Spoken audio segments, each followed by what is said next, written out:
Hi guys, ngayon bumili ako ng welding machine converter. Saing ko. Yan.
Hi guys, ngayon bumili ako ng welding machine converter.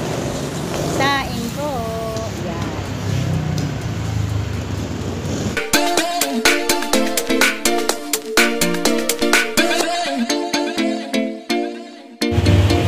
Reverse. Tapos reverse mo sa kabila, awakan mo. Luluwag yan. Sisikip naman po yan. Yan yung magkakabit ka. Pagka naman po tatanggalin mo, balik mo, ano mo, hindi mo. Yan o, pare-reverse. Hawakan mo lang po talaga yung ano yan. Full charge na ba o palobat na? Pagka medyo malabo na yung one mo, charge mo na to ma'am, 30 to 40 minutes lang.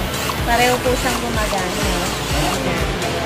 Charging nito 30 to 40 minutes full charge na kasi fast charger to ma'am. 30 to 40 minutes? Ako. Okay. Full charge na po yan.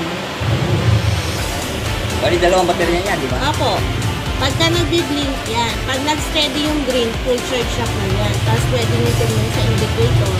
Pag nag-3 bars na, full charge na po yun. Wow. Pull out na lang yung plug. Ha? Plug, yung baterya. Yung baterya lang. Kaya habang ginagamit mo yung isa, Naka-charge ano isa. na, naka-charge na yung isa. Yan. Parang ito na lang yung bibili, no? Ako. Magkano naman pag bumili ka ng yan lang? Yun lang, ma'am. Mga Medyo mahal? 9. Oo. Kaya, mas maganda na package na talaga. Dalawa na agad yung battery mo. Kaya wag mo na ang madali kasi nasisira dyan battery kasi minsan na-overcharge, overdrain ang okay. ano niya. Okay, Kaya, gagamitin ka agad po. i-check nyo lagi yung ano niya. May warranty. Warranty nito, 1 month yung pinaka-motor, then 6 month shop services dito mo lang dadalhin. Gusto mo ipa-check kung ano ba yung sira niya o ano niya, dadalhin mo lang. Wala nang hidden fee room. Wala nang hidden fee. Pag sa lagpas na po sa 1 month yung parts. Under warranty pa rin. Under warranty. Wala pang charges. Ako. Tapos after nung kung gusto ko ito May para charge. original, maintenance. Yan po. Magkano lang ito? Depende. Depende po.